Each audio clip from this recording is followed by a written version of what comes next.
Hello guys, my name is Diego Pacheco and this is another Java video.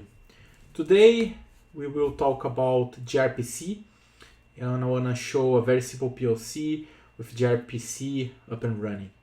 So without further ado, let's get started. So here I have an idea project with gRPC in Java. So let's dive into it.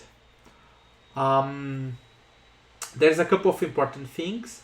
So basically in gRPC you have a schema. This schema is called proto. So you're going to have proto files and you're going to have a bunch of proto files. You're going to have more than one proto file, often one proto file for structure. Actually, if you want, you can have more than one structures on the same proto file. So in protobuf, which is used on gRPC, that's why it's a proto file, you have messages and services. And messages are like POJOs and services are RPC services.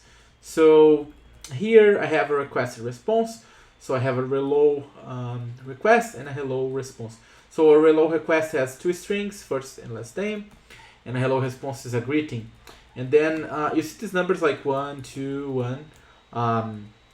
These are the order, right? So first you're gonna have the first name and then the last name. Here you just have 1, so that's why it's 1. And for the hello service, as you can see, I say the name of the RPC operation. It's called hello. It receives a hello request and returns a hello response. It's pretty simple. On the top here, I'm saying that the syntax is proto3. And also saying that I want this in multiple Java files. I don't want to generate this in one single file. And I want to generate this on this package, com GitHub Diego Pacheco gRPC. Right, so gRPC protobuf will generate code for us. Okay, now let me take a look on my pom.xml. I'm using Maven here. So what is important here? Well, let's start with dependencies. So here I have gRPC Netty because I'm using Netty. It's a great server. I love Netty. It's very efficient. Then I have gRPC protobuf, gRPC stub, and annotations in Java. And that's it in terms of dependencies. Now, one important thing here. I have other things here, but it really doesn't matter.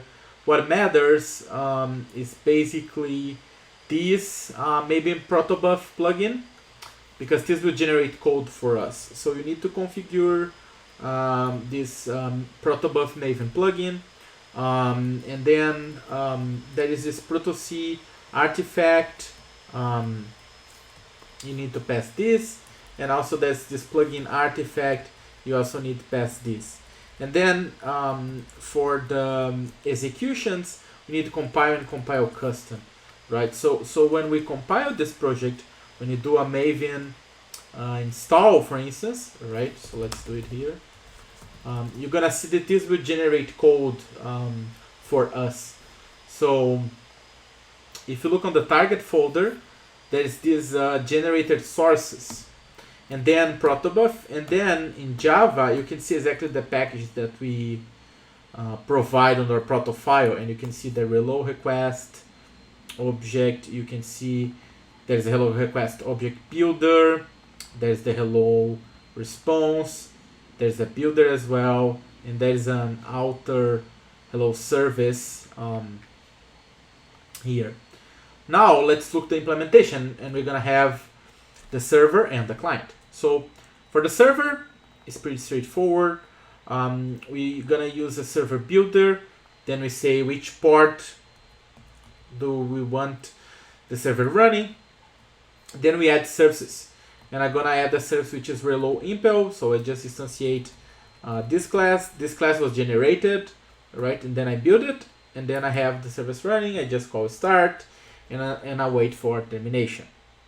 I'm gonna run the server here meanwhile, and you're gonna see the server is up and running.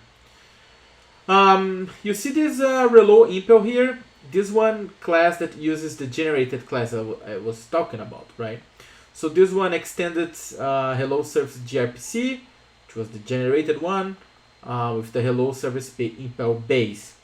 Then there's the hello operation as we defined in the proto file. And here we receive a hello request.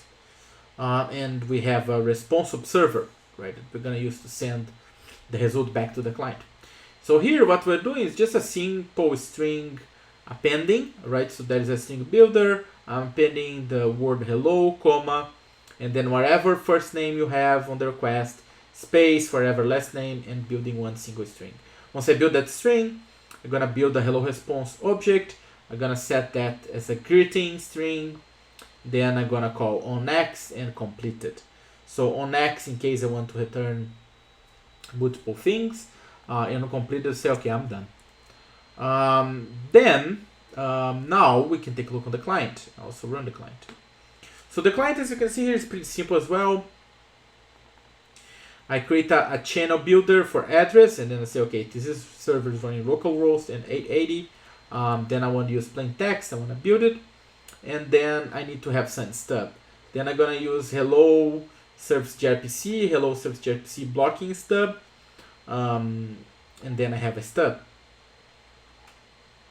And I have a stub because I call hello service GRPC new blocking stub.